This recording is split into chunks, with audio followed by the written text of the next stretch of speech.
What's up, guys? Long time no see. So the stars aligned anyway. I swear to God, I thought about inviting you into this, but I knew you had other stuff going on today, so I didn't know if you'd be down. Yeah, I'm down. It's a busy day content-wise, so thanks for the invite. It's been fun watching you guys over I don't know how long, consistently, but thanks for having me on. Let's do this. Of course. Yes, indeed. Well, we'll keep on trucking down the line here and let Adrian share his thoughts, and then on to you. So, as I mentioned before, kind of like Eric, Bandai was the first time I really started collecting. I want to say my first Bandai was Titanosaurus, of course.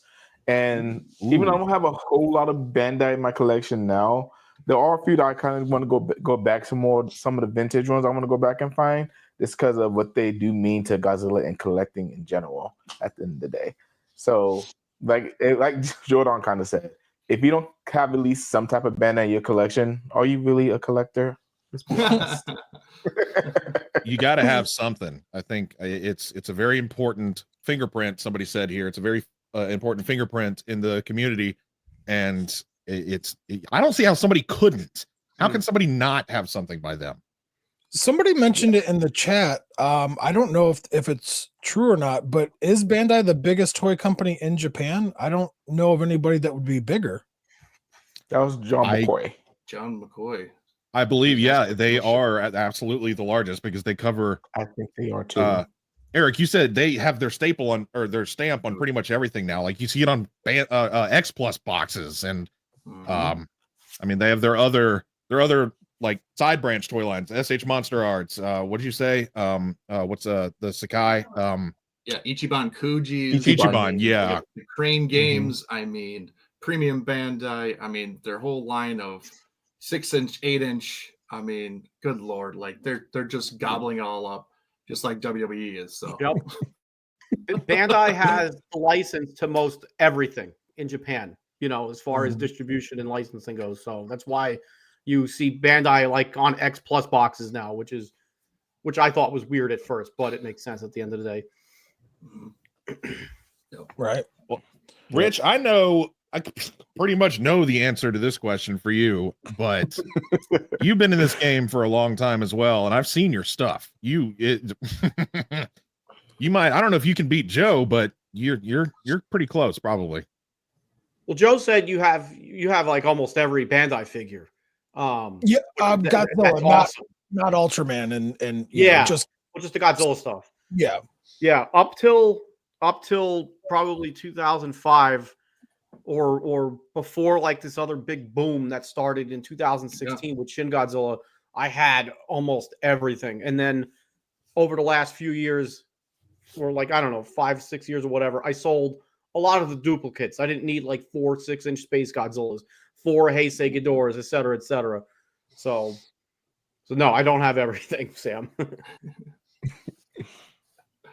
Well, I know you're also a tag enthusiast. You love to have your stuff tagged, like our boy. Absolutely, the only way you're supposed to is with tags. Yep, really, because these. Oh my god, that's travesty. Look at him. Yeah, look at him. For real. All right, quick vote on removing Samson from the island. All in favor, raising their hand. Did I agree to let fucking Rich in here? Oh shit!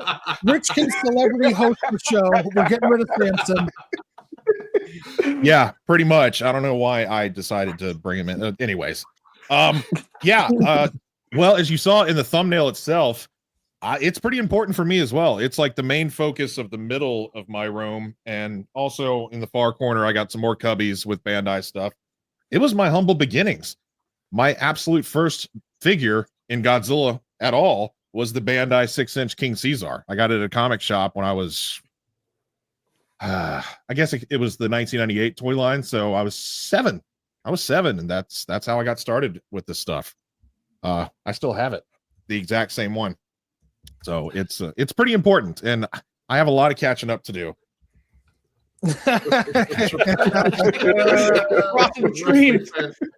Well, we did just have Eric Bischoff on, so he wrote Rich a very large check to jump ship. Yeah. Yeah. You need to have a Cam shirt on and then tear it to reveal an NWA shirt. Damn. Be fresh vinyl NWA revenge. Yes. Yes. Pressure. Oh man. Good stuff. Well, thank you so much for joining us, Rich. It's awesome to have you. It was seriously in the back of my mind. I was like, man, I want to invite a special guest, and the one that I was thinking of, dear good old friend, was Mr. Fresh Vinyl himself. Hey, But we're the original Fresh Vinyl crew here, so you know what's up. You know where your allegiance stands, just in case that show comes back. When you you're Fresh Vinyl for life. all right, starting bids. Okay. One band. Rich, I'll pay you to take Samson. I'll pay you guys to keep him. You guys adopted him, so I got 10 cents. It's become the roast of Samson. Dude, Yeah. for real. Oh, great. I know there's a picture floating around out there that can be brought up for that. the one that Oh, God. walking It around. sure is. Yep, that's the one, Rich. Yep. Yeah. All right, folks. Well, getting back on track. So that is okay, cool. Yeah, thanks for answering that, and then we'll continue on down the line with the rest of the history. That is, hang on. Oh, remove. Add. There we go. So as I stated, the early 80s, in 83 and 84, we got those awesome figures for, well, the year before and the year of the 30th anniversary. Well, Bandai was going to continue through the late 80s and into the 90s with more toys to coincide with other tokusatsu properties. It's not just Godzilla. There's Toho, like Mogira, Mothra. You had who else? I don't have all the pictures and slides. Let's see. On the back of this box here, you can see there's a bunch of different kaiju. Yeah, Megalon, Gigan. This is the back of the Biollante box. Mhm. But they were going to cover different tokusatsu properties, Mechanicong from King Kong Escapes, and just many more. So where did I go with my script? Da-da-da-da-da. So they were going to cover all of the Heisei films, of course, that being 1989's Biollante, 91's versus King Ghidorah, 92's versus Mothra. I couldn't find a good picture of the Mothra and Batra. Because nobody has good ones of them out of the box, so I just didn't include them. Of course, 93's versus Mechagodzilla, 94's Space Godzilla, and 95's Destroya, which was supposed to be the death of Godzilla. We were not supposed to get any more after that, so that is where it was going to be laid to rest. But we know better. We all know better. So that was, let's see. In 1995, they released a 40th anniversary memorial box set. This was the first time that they would do something like this, since there was no 30th anniversary set. They just had a bunch of figures. Why they waited until the year after, I don't know. But we did get the 40th anniversary memorial box set, which was a lot of repaints of previously released Bandai figures, but all very popular and unique sculpts. So they just put different paint schemes on each of these and released it as a box set. As I said, it comes in a big box. I don't believe they were tagged because I can't see a tag on any one of these. They all had their own individual little cards instead, and they were movie posters for the films that they were each in. If I'm thinking right, Correct. Yep. I do not have this memorial box. I didn't get this one because I was 4, so I didn't have this. I do love the Ghidorah from this set specifically. It looks really good. I don't know. It's very blank and plain, but there's something about the way that this one looks that I like the most. But the year after that, we would get what was known as the Forever series, which was a limited run of previously released sculpts, but with unique and now sought after paint schemes. A lot of rare looking boys in there. The better looking Mecha King Ghidorah, the glitter Godzilla that a lot of fans love that thing, and the Rodan with the actual veins on its wings. All very radical designs that are very popular amongst fans. And I don't know what the run, like the number for the run of these was, but they're sought after, to say the least. So yeah, that is going to be our next break in the history of Bandai, where we covered new sculpts that we hadn't seen before, and it covered every single Heisei movie throughout, well, the 90s. They covered all the films, and they did a great job. Yeah. So, where does all of that stand with you guys? Jordan, how does the late or the 90s run of the Bandai stuff sit with you? Anything that you want, anything that you have, anything that you need? I, for the longest, especially regarding the Forever series, have been on the hunt for that glitter Godzilla. It's, I mean, I can I sit here and say that I'm pretty much speaking on behalf of everybody who doesn't want to have that in their freaking collection. You know, it's a gemstone. It's something that, again, and not only that, but it's also a part of one of my favorite Heisei Godzilla movies, in Godzilla vs. Mechagodzilla 2. So that has been something I've always eyed my entire life, including all the other, plethora of other figures that you have showcased within your beautiful slides. But it's just like that is the era of Godzilla, specifically for Bandai's sake, that made me want to, in Eric's words, live the thrill of the hunt. These were, and to this day, these are figures I'm still eyeing for. Again, specifically the glitter Godzilla, the meltdown burning Godzilla, if that's what it was called, the Rodan, the King Ghidorah I own separately alongside the Godzillasaurus and a few other of the Bandai figures. Megalon I own, but nonetheless, it's again, I'm gonna keep on saying this, and it's gonna sound repetitive, but these are pivotal moments for Bandai, and especially for us as Godzilla fans, that made us truly want to like live the hype, and if not that, like want to be able to brag to everybody whenever we were showcasing our collections, like, hey, you know what, you see this little bad boy? Yeah, this is worth thousands of dollars, or like something along the lines of, this is a hot commodity, like you don't know crap, but let me tell you something, and I've been lucky to have that experience with so many people. But yeah, like the 90s portion of Bandai collecting is, oh my goodness, still something that I talk really, really highly of to this day. Awesome. Well, we're going to change the order and go directly below you. Adrian. For me, as far as the 90 Bandais go, there's not very many I've been trying to go after necessarily.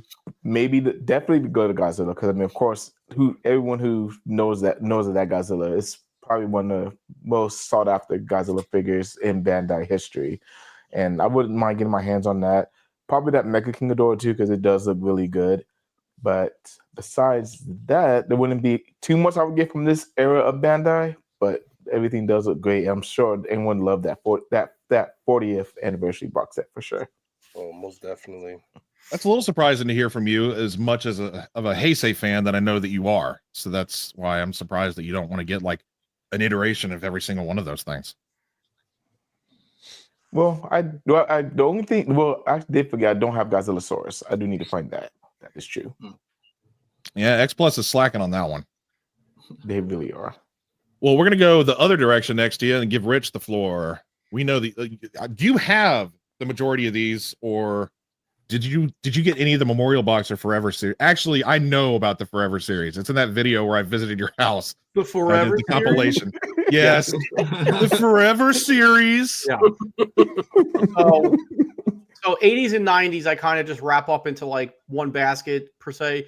That was magic. Those figures are still magical for me personally. When I sold off a bunch of Bandai figures, I didn't, with the exception of the 40th anniversary Memorial Box set that I had, that went to another awesome collector. I'm having a brain fart on his name right now, so he'll have to forgive me if he's watching. But I kept everything else. I was never intending to sell anything from the 90s down. And with that group of figures, I think I want to say almost everything. I don't have a damn tag Ghidorah, but I have all like the 80s stuff and pretty much all the 90s stuff. But that Forever series, yeah, that's magic. Like that set was like when I first started learning about the Forever series in the late 90s, early 2000s, whichever it was, I was like, I need this set. Like that was like an elite set to have back in the late 90s, early 2000s. So if you're hunting those pieces down, grab it. But yeah, I love the 90s stuff. 1995 to, I mean, that was you got to 30 years. You got to think 30 years back. So good luck, folks. That's gonna 96. 96 was the Forever series. Oh, okay. Yeah. Oh, wait. Yeah, I have that in my own stupid script. So never mind. I have been ignoring chat a little bit here. Let's see who has what to say. Leslie, of course. I saw that. Oh, goodness. And Shingeki Tom. Well, I know who you are. Tom. Ooh, this is actually an interesting. If we get into too much trouble at G Fest, I only live an hour south, so we got a safe house to escape to.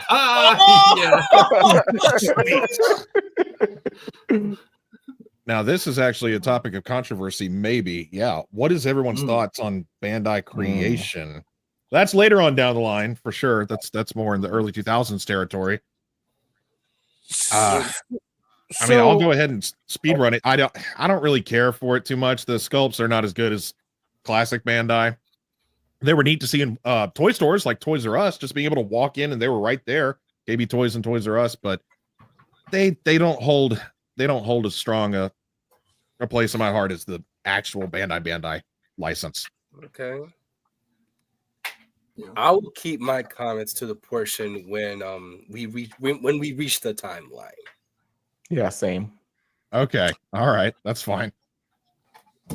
Let's see. What else? Do I still, I said this earlier, I don't have it anymore. I do not. I used to. And funny enough, I actually glued, because the tabs did break off, I glued the wings into place and I had it propped up on other figures on the shelf. And that's how he stayed for a long time. But I don't own it anymore. I do not. I do not.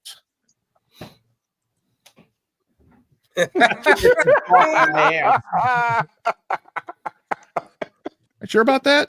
You sure about that? Stop drinking that juice on Sparrow Island. It's messing with your thoughts. For real. For real.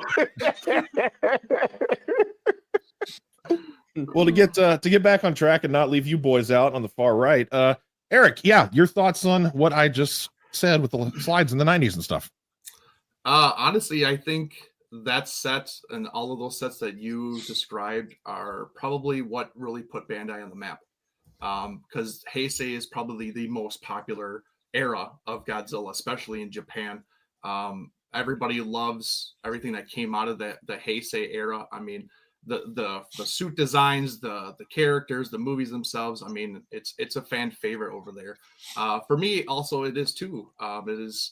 It was my favorite era as I was growing up because that's what I grew up with. But as I'm getting older, I have transferred to the Showa more, but I still love Heisei, and it still holds a special place in my heart, honestly.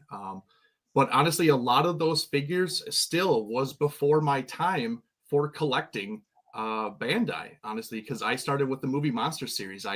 I didn't get any of those, and I still have yet to get any of these previous ones yet. As I stated before, like I've been on a Bandai kick, but I jump on and off the train. I'll go super strong for like a year, and then I give it up for a year, and I don't collect it at all, and I'll go to something else. Recently, I've been back on a kick, and I have been collecting all the movie Monster series that I missed out, and keeping up with all the new stuff, which is absolutely ridiculous. But I'm trying. So I do plan on going back and trying to get those older sets, because as I'm getting older and seeing these sets and these figures, I'm showing and feeling more appreciation towards them. And just looking at them, I really kind of want to get those, because those are history right there, in the box sets and in individual figures. And I want that in my collection. I want to show history in my collection also, along with the new stuff. I want to get that older stuff too. So I don't have a lot of that, if not any of it, but I am going to hopefully in the near future start hunting this stuff down. But I think that stuff really kind of up the Godzilla collecting game with those sets. And like I said, just kind of put Bandai on the map and jump started Godzilla collecting. All right. Joseph. I'll be honest, I have no idea what your question was, so I'm just going to piggyback off of what Eric said. You know, I don't think people can understand the. Sorry, I don't think people can. Sorry, I had something stuck in my throat. Can appreciate just how popular and sought after the Forever series and Biollante, Death Ghidorah, Grand King Ghidorah were in the late 90s, early 2000s. And like Eric said, that's really kind of what put Bandai on the map. And there wasn't X Plus or, you know, Spiral or Omega Beast or all these different statue companies out there that were making stuff. So those Bandais were just kind of like grails. Like I remember buying the Biollante and Death Ghidorah at my first G Fest, and people literally stopping me, being like, "Oh my gosh, you got!" Like it was a big deal. Now most people, I mean, let's be honest, probably wouldn't think too much about it. They'd be like, "Oh, that's cool," but you probably might not get stopped and be like, "Oh my gosh, like let me see it." So they really were something special back in the day before all these other companies came out with these magnificent products. So again, I had no idea what your question is. I hope that answered it. Yeah, it was just pretty much reacting to what you saw throughout the 90s there as I'm covering the history, just how it changed and what you thought about it. The difference between what we saw in the 80s and the 90s, it's pretty astronomical. We got really good sculpts, really good quality figures that we hadn't gotten before. We hadn't seen anything that was like really accurate to what it looked like in the movies until now. Because if you think about the original Bullmark or actually I can't think of any other retro figure companies that made them back in the day, but Bandai was the first to really coin the screen accurate looking figures. Yeah. Batra Larva, phenomenal. Yes. Oh, I know that's how you got started. That was my first one. Wow. Batra Larva. Now, did you get that at G Fest or a comic shop, or how did you get your? So I bought that figure. I want to say it was sometime in 1994 from a comic book shop, literally like a mile up the street from my house that I used to go to ride my bike up there. And the comic book shop, that's where I first started buying Dark Horse comics, G-Fan. It's where I got my first four Heisei films on bootleg from 91 through Space Godzilla. But they were going out of business. The comic book shop was going out of business, and he had they had the Batra Larva there tagged for $10. Wow. You know, and Wow. yeah, $10. Bought it, and that was the moment. Prior to that, I was collecting Treadmasters figures, and when I bought that Bandai Batra, that was my gateway into what I felt like I'm in the real game now. You know, I just jumped up to the big leagues, so that was a defining moment for collecting for me. You know, so yeah. Does everybody remember their first Bandai? Rich, you said yours was Batra Larva. Yes, sir. Real quick, I'm sorry to interrupt you, Sam. So what is it? This is excellent. That's part of the show. We're going back and forth. We're talking about what's important, and I mean that's relatable. Boom, right here. King Caesar. Okay, Jordan, do you remember yours? Yes, it is part of the slides. I will say, it's no longer in my possession, but I did buy something to properly replace it. Right on. Adrian? Mine was Titanosaurus. I don't have them anymore, but eventually I'll buy them back, I think. Was it the original one with like the lighter paint scheme, or the Toys Dream Project one? The Dreams Project one, I believe. Easy E? Yeah, like I stated, mine was the Destroya movie monster series. That was my first one. So, and I still have it to this day. My first two, like I said earlier, my first G-Fest was G-Fest 2000. So it was actually the Godzilla Orga two I bought them at the same time, so those were my first. Because I've said this a million times. I live out in a small little hodunk town. There was no comic book store or anything for me to collect anything outside of Trendmasters. Like if Toys R Us or J.C. Penney, something like that didn't Walmart didn't sell it, I didn't have access to it. So Well, I can't believe I did leave out what Leslie and Eric has right in front of them. The larger scale, the bigger scale Godzilla 91. That boy, I do remember that came in a box. Just like the Great Monster series. Is he part of the Great Monster series, or is he's not? That's not what they don't coin that as that. There's an episode of Pawn Stars or something where somebody brings that in, isn't there? Like somebody brings it in and like Chumley, the fat one, he's like, "Oh man, I remember Godzilla. This is awesome." Not that one. It was a Godzilla figure, but it was of another brand. But yeah, no, it wasn't anything Bandai related. I thought it was that, which is why I was excited. I was like, "Oh my god, this is me. I'm that guy." Well, let me go to the next question. Wasn't it the Horizon that was on the pawn? I think it was the Horizon Godzilla that was on the pawn show. I don't remember. It's definitely. I thought that was Shogun. That was a Shogun Godzilla. Pawn shows, I guess. Maybe, I don't know. Anyway, sorry, sidetracked.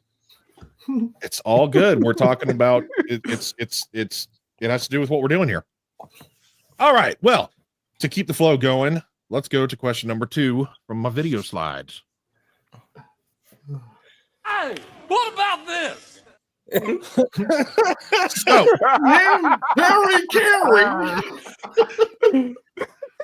is it just another toy company, or do we believe and think? I mean, is Bandai vital to the popularity of Tokusatsu? If it weren't for Bandai putting out what they do, would these fandoms be as popular and big? Because I mean, amongst collectors and kids, they get introduced to this stuff. When they get more of it, they're like, "Oh, what's this monster from? I want to see that movie that it's in." So, how do we feel about Bandai as being vital to the popularity of Tokusatsu and Godzilla? Just everything, Let's start at the bottom right-hand corner with Eric this time. So I'll keep my answer a little bit brief because I kind of went off and kind of told you how important it is. But I just kind of want to add How dare you have opinions? It seems that Bandai has and releases these things every so often, and it's almost like perfect timing to reinvigorate Godzilla fans, collectors, especially the younger fans. A lot of the stuff that we collect, let's face it, it was for kids. It was not for adults. It's not for anybody else. It was for kids. So even to touch on the Bandai creation, I understand it's not for everybody. It's not what we like because obviously we have graduated up in our collecting likes and what we expect. But let's be honest. If we were 5, 6, 7 years old and we saw that shit, we'd be grabbing that shit, asking mom and dad, like, "Hey, grab me this, buy me this, please. This is amazing." That's what we have to really think back and be like, okay, this is for kids. This is why they're doing this. This is for the next generation to start becoming collectors and fans like we were. I mean, our tastes have changed. We're getting older. We can afford different things. We can afford the luxurious big guys, in the back, and that's what we want. But like, let's be honest, like this stuff is made for kids, and Bandai does such a good job with kind of bringing in the next generation of kids each time with a different line or, re-releasing their figures to look a little bit more different. So yeah, they're super, super vital to the toy industry and the Godzilla community as a whole. Sweet. Thank you for that explosive opinion. Adrian, let's get yours since you don't have any Bandai stuff. Oh my god. No, honestly, I agree with everything that Eric said. I'm not going to rehash everything. But yeah, really, it's important. It is vital because it is bringing in a brand new generation of Godzilla fans. Every time we do get anything re-released or new things that come out, we're still building this fandom that's 71 years old this year. So I think it's definitely vital to Tokusatsu and Godzilla in general. Well, right on, right on. Joe, I'm not going to make you go last this time. Let's go ahead and hear what your bearded face has to say. I'll keep it simple and sweet. Yes, absolutely. It is vital to the popularity of tokusatsu in general, not just Godzilla, but all the brands. What they've done and branched out allows so many kids, like Eric said, to play with their favorite monster or figure or hero, whatever, but also opens the possibility of them to experience these things. I can remember myself as a kid. One of the guys that's on my top 5 later on, I saw him as a Bandai, and it was an Ultra Kaiju, and I was like, what is that? And because of that, it brought me more into Ultraman.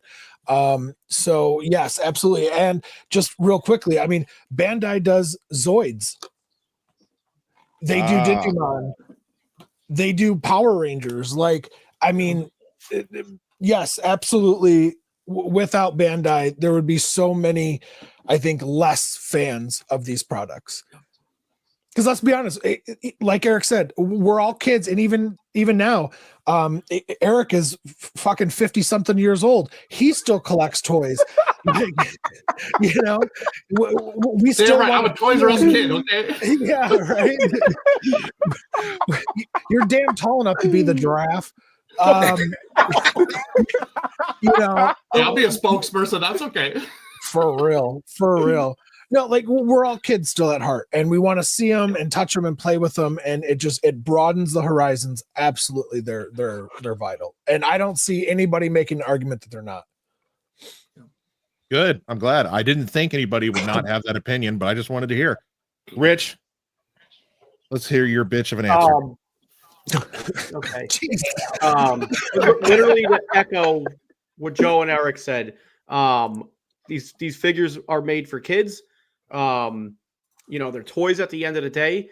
We collect them, yes, but when you think about like the pricing and the accessibility that there are to them, like especially in Japan, like if you've been to Japan, you can't go a day without walking past a store and not seeing Bandai figures hanging somewhere, be it Ultra Kaiju or, you know, Godzilla related. They're everywhere. And a standard 6-inch movie monster series now in Japan is listed probably around like 2,500 yen for like the larger ones, which is about like, you know, so ranging anywhere from like 15, 20 bucks, give or take. Yep. Yep. Maybe that could be considered a little bit pricier for a kid's toy, but that's the whole idea, is that they're made for kids. Are they vital? Absolutely. The fact that, you know, I have, you know, the Dream 5 set at almost 42 years old, and it still gets me freaking excited. Like, yes. So tell me how Bandai is not vital. Yes. Yeah. It is vital. And piggybacking on the Bandai creation, yes, I admit I used to shit all over that line way back when, you know, 10 years ago, when, you know, but like Eric said, that if I saw those figures when I was collecting Treadmasters, I would have been like, the hell with Treadmasters. These Bandai creations are on point, you know. But again, think about the accessibility. You know, Bandai creations here in the United States. Like, when did we ever see Godzilla toys for sale in the United States? And again, the accessibility. The price point was what? Maybe 10, 15 bucks for Bandai creation? Yeah. So again, tell us how Bandai is not vital. Dare somebody. Yep. Well, Nathaniel, as per always, bro, thank you for being part of tonight. Sorry that you have to go. I guess you don't love us enough, but that's fine. He's getting his poster, and that's all he got what he needed out of us. So he's love and appreciate you too, bro. Have a good night. Have a good one, Nathaniel. And live rules. Jesus Christ, everybody take a shot. Jordan. So to reiterate the question, we're talking about the vitality.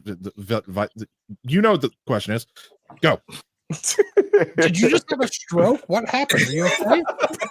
I was trying to think of what word to say. Blip, blip, blip. That's all, folks. I don't word right. Hey, Junior. I don't ever want to hear you talk smack to Jordan about they is good or whatever he said the last show. It was R. Something R good. I think it was instead of is. Something R good. Jordan. Well, what are your opinion, Jordan? What are your opinion? Well, first off, they just got your ass, bro. But it's collecting Bandai. It's extremely vital. It's part of the journey of being a Godzilla fan or just overall a Toku fan. My little cousin who's in like 2nd or 3rd grade, everybody in my family calls him by one name, and that's Baby Godzilla, because to me, I'm his Godzilla, and his introduction to Godzilla was through one day coming to my room and seeing the plethora of figures displayed in my collection. And, there would be a few Bandais I'd buy for him here and there between, if not just Godzilla, but of Ultraman properties. My niece, who you guys know, I sent you guys a bunch of videos and pics of, she would kill to get into my room just to have her hands filled with Godzilla figures, specifically Bandai. Even for me growing up, like, I remember there's this one time where me and my family went to the mall and we're eating ice cream across from the other side of the mall. I break my freaking neck because there is a Godzilla figure. I would say like it was about the size of a full-grown adult displayed up against the wall. And I'm like, look at that Godzilla. My mom, my dad, they look there, go, oh no. You know what that means, right? We gotta go inside the damn store with these damn kids. So my dad goes in there. He has the Godzilla above his head to display how big it is. And we go in there. The entire wall was stacked with Bandai figures, ranging from Godzilla, Gamera, Ultraman. So, like, for me, just knowing, the little knowledge to Godzilla that I had made me want to get into the plethora of other monsters that I came across at that store. Unfortunately, the store closed down like 20 years ago. But, yeah, that was a vital part of my childhood and very vital to me wanting to get into more of tokusatsu, and especially, between Godzilla, like I said, Ultraman, Gamera, even Super Sentai. Yeah, it was Bandai stuff, especially on Club Tokyo, because I used to religiously go to that site. Thank God he revamped and rebrought that, or he brought it back to life. He brought it. It was gone for a while, but that was my library of knowledge of figuring out what does and doesn't exist. And that's how I learned about things I'd never heard of before. I was like, what is this weird penguin-looking drill-nosed monster with little antennas on its head? I don't know what that is. Dude, other I Godzilla saw monsters that at the store, the original Heisei Mogira, and I thought that was a Mecha Megalon. I'm like, whoa, they got a Mecha Megalon. Fast forward, to then now finding out who Mogira was, I was like, oh, okay. So I'm sorry, I had to throw that in there. Sorry, Samson. Oh, I was actually talking about the Showa Mogira. I was like, whoa, what is this weird looking thing? Rich, I know you recently you now have a few of those because you had some antenna issues and you also wanted it with a tag. Yeah. All right, I'll be short because I could be long-winded. You are short. Yeah, you're right. You got me there. Good one. Where credit's due. All right. So the original Mogera that I had, Mogera, damaged it in a move, and antenna broke. Tried to fix it, broke the other antenna, so both of them were broke. No, and I'm not gonna lie, I got pissed off and I fucking threw it. Excuse my French. I'm not the first. I threw it at the wall. I was so mad, and I've been pissed off about it for ever since. That was in 2016. So it was late 2023 that I decided to hunt another one down. Like, I needed to correct my mistake. I needed one in mint condition or near mint condition. So I found one, and then bought that one. Came great, was packaged nicely. And after I had posted on my Instagram, somebody had, I got to get one of those eventually, blah, blah, blah. And I was still looking on Yahoo Japan for other Bandai figures, and I found another one, tagged, antennas attached. And I'm like, well, so I sent the link to the other collector that said that they wanted one. Actually, I sent it to two people. Neither one of them jumped on it. So I'm like, fuck it, I'm buying it. So now I have two of them with tags and antenna. Dang. Dang. Which is Anybody interested?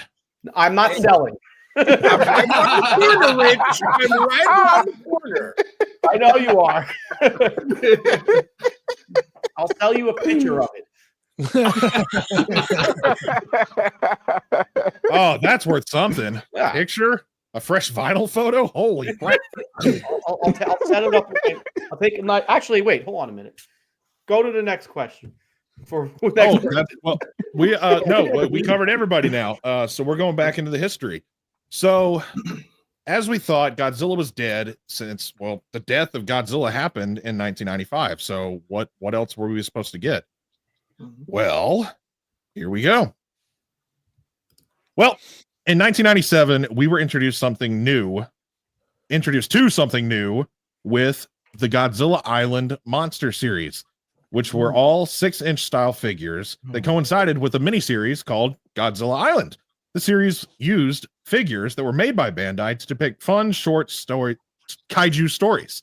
So these were all, if I remember correctly, these were like 3-minute, they were all only a couple of minutes long. And the series ran for only a year. And it was creative, different stuff we hadn't seen before. And Bandai, like this company, they reached out to Bandai to say, hey, could you produce these for us? And they did. They started making these for the show, but eventually they started making them for fans to own. Like I think there was 12 in the initial run. I couldn't find a collective photo of the original 12, but it was 12, and each of them had a tag that said G01, 02, 3, 4, 4, and it covered several different figures. You had 90s Godzilla, I believe, was number 1. King Caesar, you can see him down in here. Anguirus, Space Godzilla, Destroyer. There were 12 original ones, as well as unique stuff we had never seen before. That Mecha King Ghidorah, the Ghidorah that we still Bandai, listen up. You can make profits. The fans are loving this unique hidden gems out there. They've done Baggin and Super Godzilla now. So what are you waiting for? Give us a Mecha King Ghidorah. But they so they came out with the 6-inch line. This was the first time that we had a specifically 6-inch figure line, and they were all tagged. And it coincided with the miniseries that happened from 97 to 98 with, if I did my research correctly, 200 and something episodes, because there were only a few minutes a piece. So yes.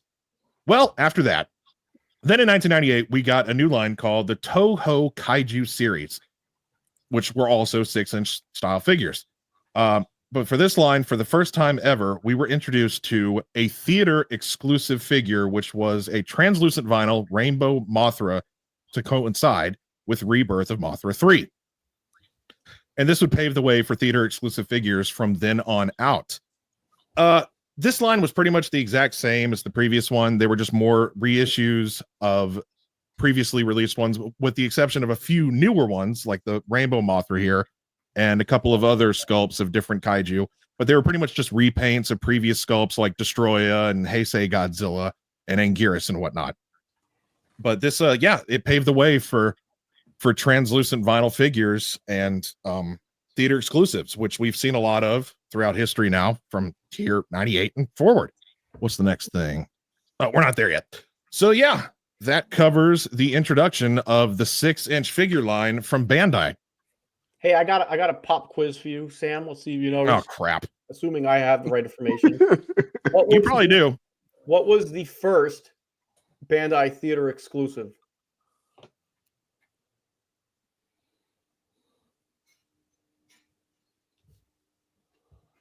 Burning Godzilla.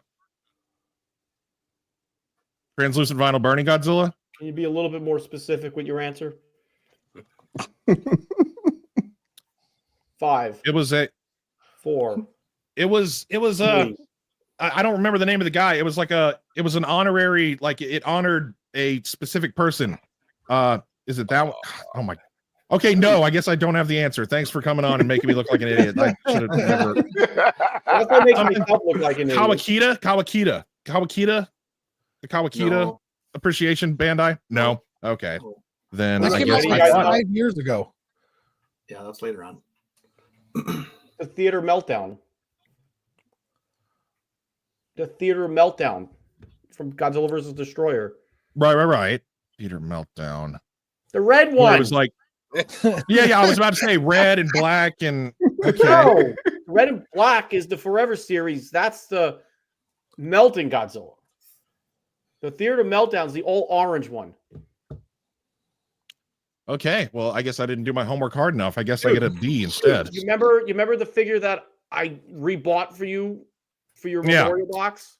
I have it. Oh fuck. Just, but it was okay. Thank you, Rich, for.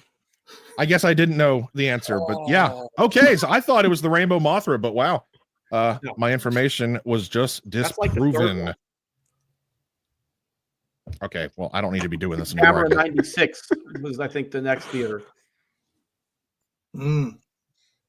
All right, continue your show. I'm shutting up. Well, no. Now that you're on a roll, go ahead. I mean, the 6-inch line and how. Which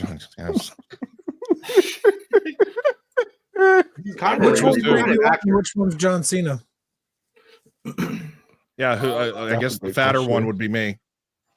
Oh my god! I didn't say. Did you were you familiar with the fact that like the figure line was released specifically to coincide with that miniseries, and that's like the only reason that we got that. Like Bandai or the company, they hired Bandai to make these things for them, and then eventually kids were like, "Oh my god, we want that!" So they're like, "Okay, let's release a line for everybody."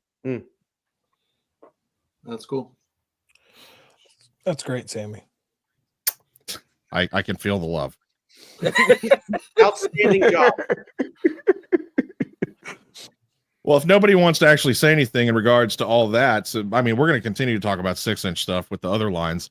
I'll go ahead and ask question number 3 with my next slide, and this is going to be the fun one for each of y'all.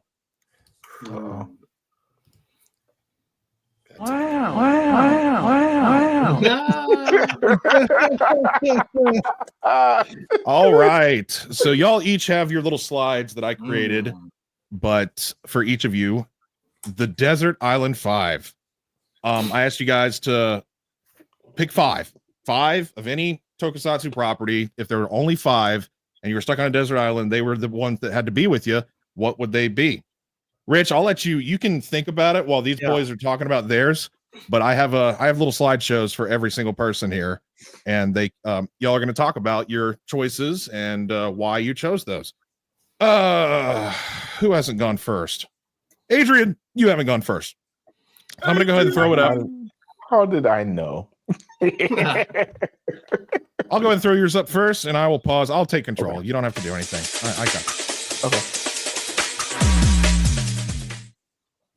Boom. Number 1. So, of course, the first one I picked was the original Godzilla Jr. I do have the reissue of this, and y'all know how much I love Godzilla Jr. This is my favorite Godzilla offspring.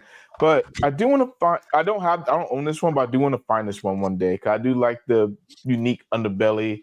The header card actually looks pretty awesome, which I'm kind of like Samson. I kind of hide away my header cards, but it does look awesome. It would be nice to have in my collection. Eric didn't like that. No, he did not. So you're saying you don't actually have this one, but if you could, this one I don't you definitely like to have it. Yes. All right. Oh God, I would be last week's one. Number four. Well, I know this is a more recent release, but the dancing Godzilla, because this is so unique, it's so awesome. Godzilla Invasion of the Astral Monsters is one of the first Godzilla films I saw as a kid.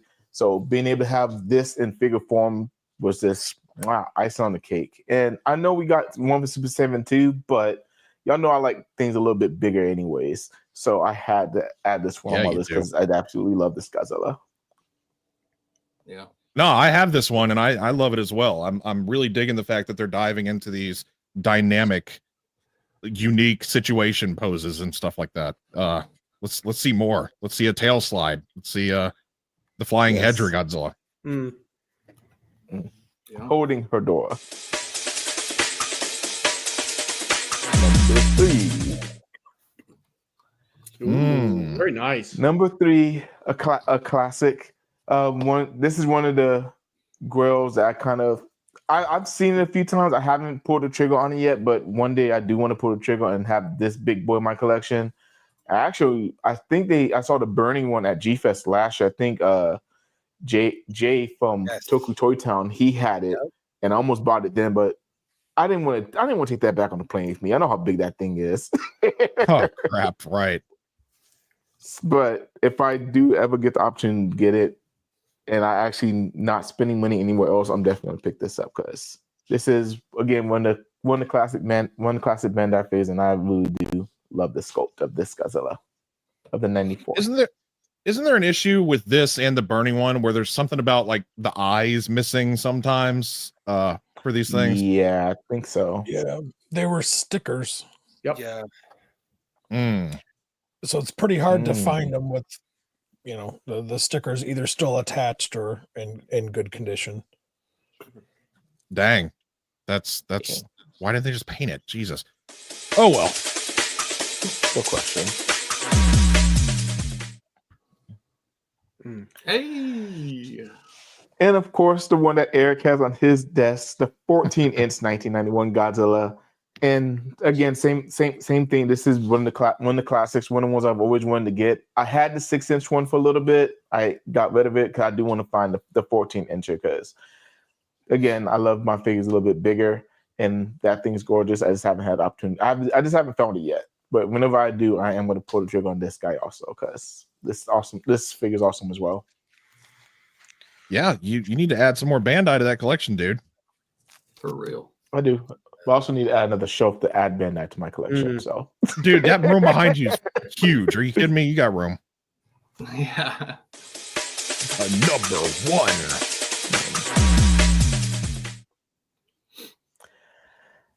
1. And of course, again, another classic, the 1964 Godzilla. Even though it doesn't look like 1964 at all, but whatever. Of course, I know Mothra vs. Godzilla is my favorite Showa film, and I don't know. Like I said, there's something about the charm on this one. Maybe it's a nostalgic factor, and maybe for me, but I love this figure also, and I do want to add this figure to my collection one day as well. I got to ask the question: why was it this one above the bronze? For me, I like a little bit more closer to screen accurate for me. So Fubi's like the only thing I kind of take exception with on that. So I like that this is closer to the actual color scheme for Godzilla. I can't argue with you on that. I love my screen accurate stuff too. But just to be able to say that you own something really cool, bronze would be a way to go for sure. Well, cool. Nice top 5. So yeah, you'll be sleeping cozy on that island with that big old Godzilla right there. Mm-hmm. All right, who's next? Who are we gonna choose? Joe, let's go with you. All right.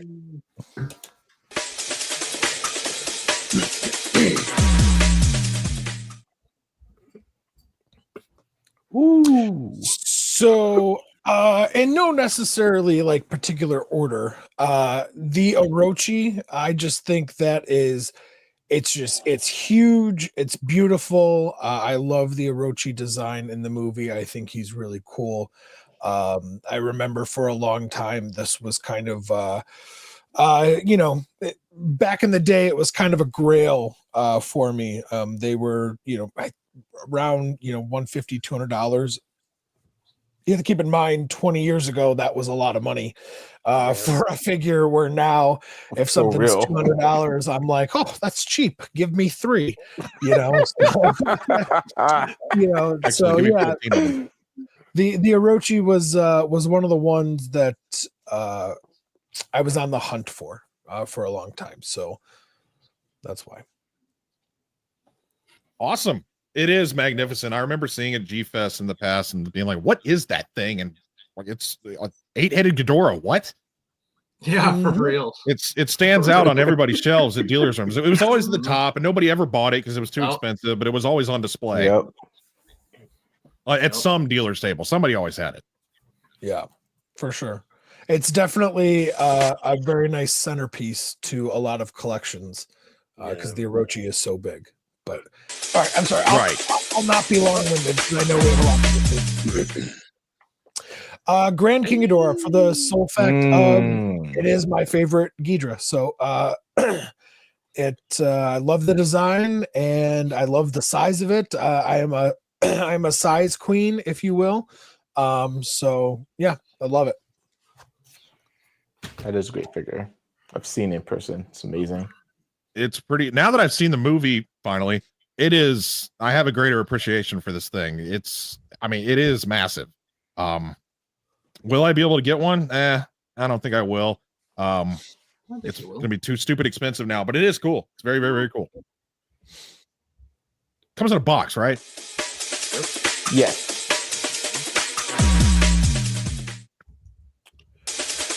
Whoa!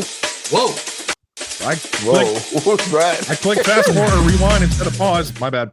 Okay, back to where we were supposed to be. So number 3 is Death Ghidorah. One of my all-time, honestly, probably my all-time favorite Ghidorah. There's something about a 4-legged Ghidorah I'm absolutely in love with. Him and Kaiser Ghidra are right there with me. And red's my favorite color. So when I saw a red 4-legged Ghidra when I was a kid, not knowing any of the context, I was just in love with it. So this is one of my all-time favorites. I would love for them to redo it with a little bit better detail and paint application, but I love it. Mm-hmm. Maybe movie monster series, but we know where their loyalty to painting tails is these days. Yeah.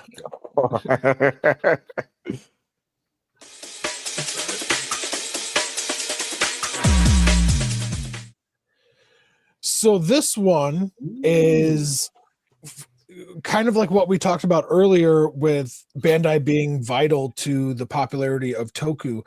I had seen this, had no idea what it was, but I was like, holy cow, this is an awesome looking monster kaiju. And I wanted it, but it was very, very expensive. So I didn't get it for several years. And was told, I don't remember by who, I'm sure it was probably Diane of Clawmark, because her and Tom were always my kind of go-to of what it was and how to watch the show or the movie that it was a part of. Its name is Killersaurus, and it's from Ultraman, and I just think he is just badass and beautiful, and I love it. So I would love to see him make a return. I agree. I actually saw this in someone's collection, and I was like, I don't know what that thing is, but that's cool. I want to know more about it. Mm-hmm. It's part of a film, right? Not an episode. Yes. Correct. It's a film. Yep. It's from a film. Good choice. Branching out.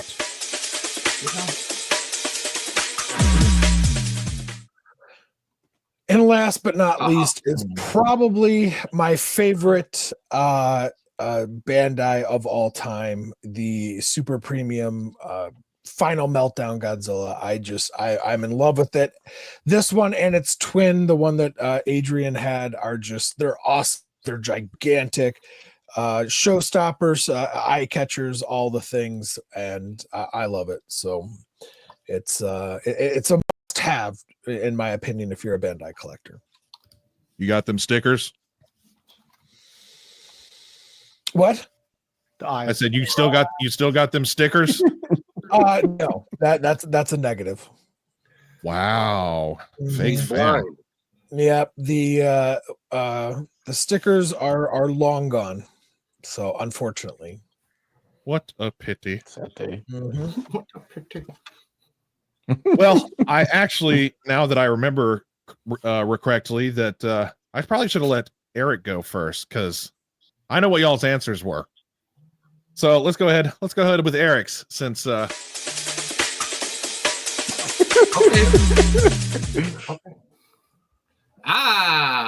Ooh, So this okay. is the premium Bandai Degarla. I actually have this one in my possession. This one came out of nowhere, blew my mind when I got it. Way bigger than any other premium Bandai that has come out thus far. This literally could be an X Plus with the amount of detail and the paint and all the attention that they put into this figure is just absolutely incredible. They give you alternating wings when he has his big shoulder cannons. Then they actually will give you an extra little guy of Gorgo or Gorga, or however you pronounce his name. I think it's Gorgo. In the Gorgo, English, it's Gorgo, but I think it's actually something else. Just a tremendous figure, and I actually do dig this kaiju design. So, yeah, I've seen photos and stuff. This thing it's X plus quality.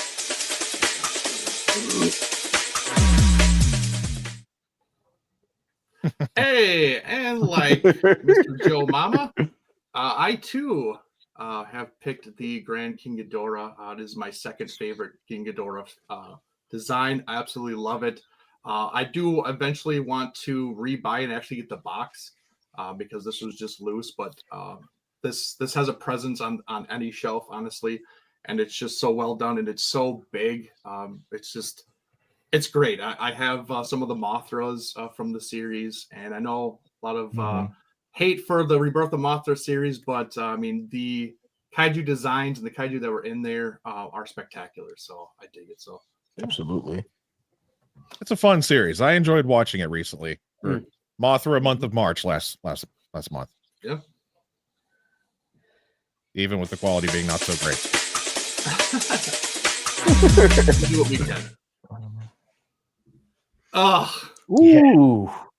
This is probably my number one want to get for Bandai. I've been eyeing this thing for several years and just never pulled the trigger. And it's not like I haven't had the money. It's just I don't know why. I don't know what has stopped me from pulling that trigger.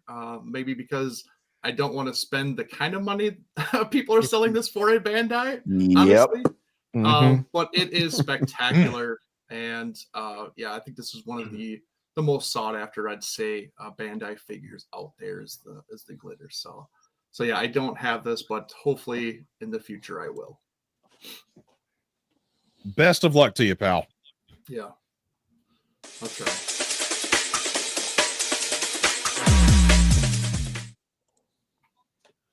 Hey, and just like Joe, I love Orochi. It's such a good movie. It is in my probably top 3 of the Toho non-Godzilla movies. Honestly, it's just a lot of fun. You can tell it's a Heisei movie.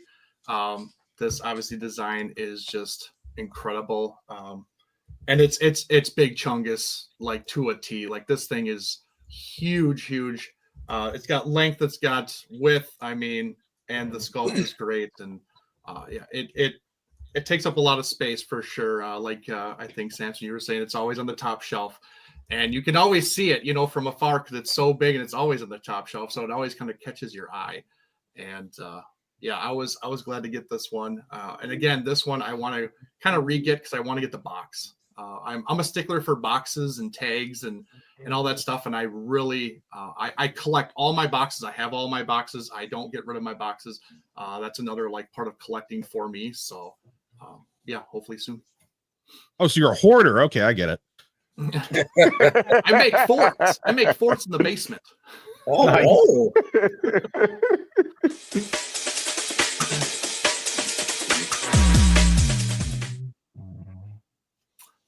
And yes, I do not have this one. This is another one that I want to look for. I had seen this at my very first G-Fest. And I was like, what the hell is that? I was like, that's the biggest Godzilla I've ever seen.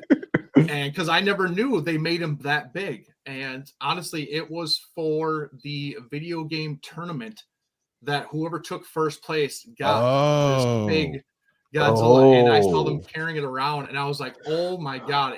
I wanted to follow that person wherever they went because it can't. I was like, dude, I was like, where are you going?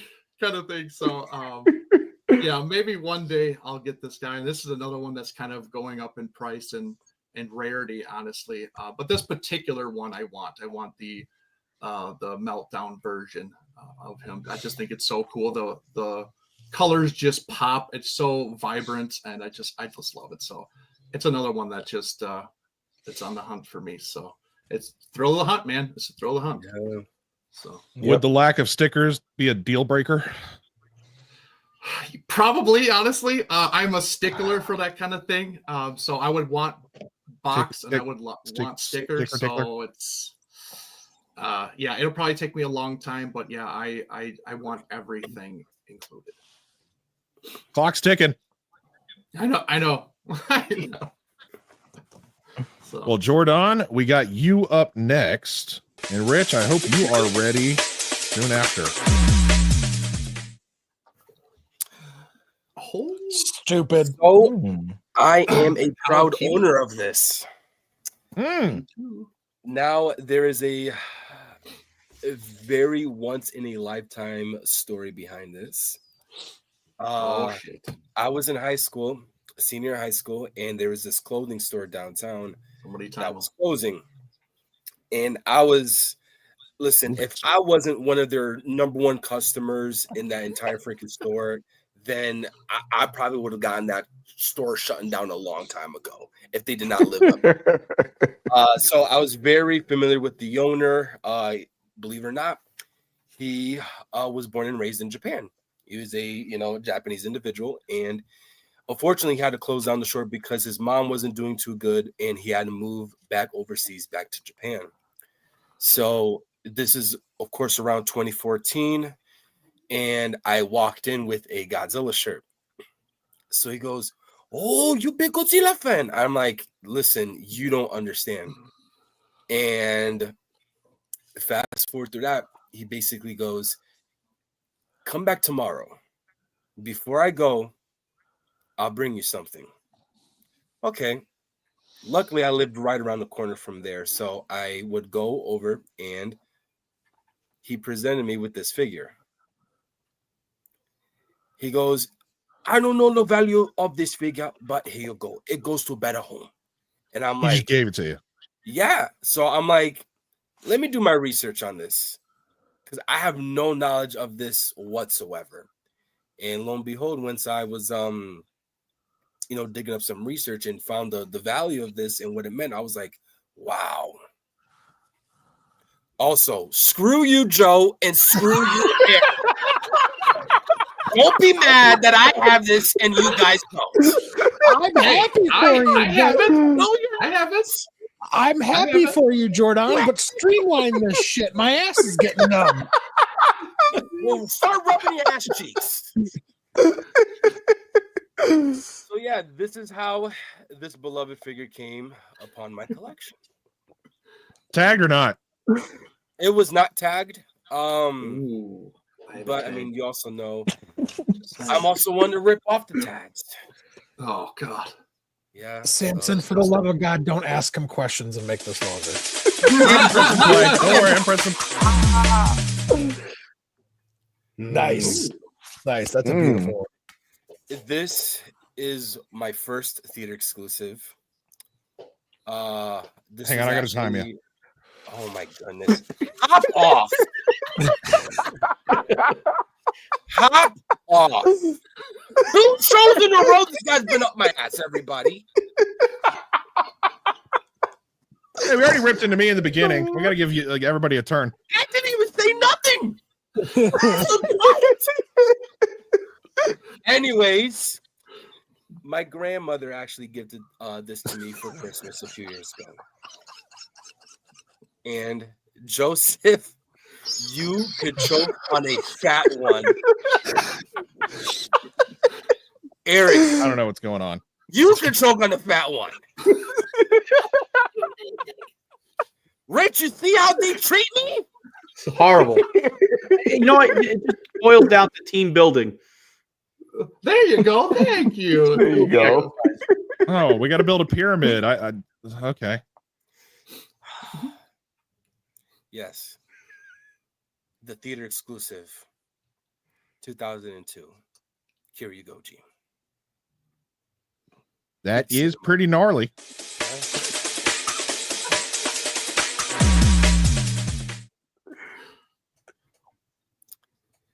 This is my first Bandai. Mm. I unfortunately gave it away to somebody that should not be mentioned. Uh-oh. But last G Fest, I would end up getting it once again. First, Now, second Bandai. What makes this a lot better is that both sides are painted. Yeah, I was about to ask you because there are two different variants of that thing.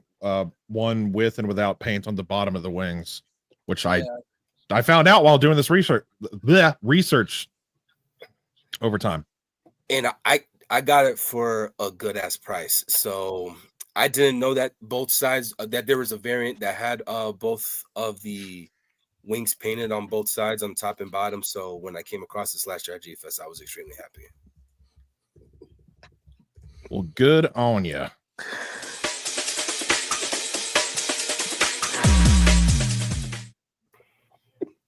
This is different. Ooh. This beloved SOB. Something that Joe cannot relate to. Hence the reason why he's covering his face, because he's probably in despair. Yeah, that's why. Probably because he's upset that he does not have this in his collection. That's very cool, Jordan. Yeah, sure.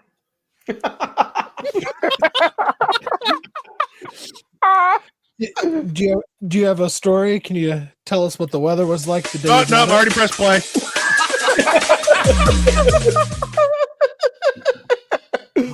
Ooh, nice one. Nice one. Ooh. Yes. This is my baby. Nobody is allowed to touch this other than myself. That's weird. That is a little weird, but okay. Hyper hop. Nobody puts Goji in the corner. all seriousness, Jordan, that was actually a really good list. The ice Kyu Godzilla, I thought was is beautiful. It's one of my favorite theater exclusives. Yeah, I love it. Agreed. Well, right on. Well, since we are at a peak moment in our show with the amount of viewers and whatnot, Eric, I believe you have something that you'd like to say. I do. We were going to do this before Rich just tells us his, but yeah. Okay. While Rich is talking about his, we have this happening. Yeah, absolutely. So just going to do a little giveaway tonight for everybody. Because we're talking about Bandai and we love Bandai and what a staple it is to collecting. We're going to be giving away a couple Bandais and some couple other extras. Right now we have the Dancing Goji, the new one that just came out. It is in bag. It is unopened, so it is vinyl fresh. Then we have the Anguirus from Singular Point.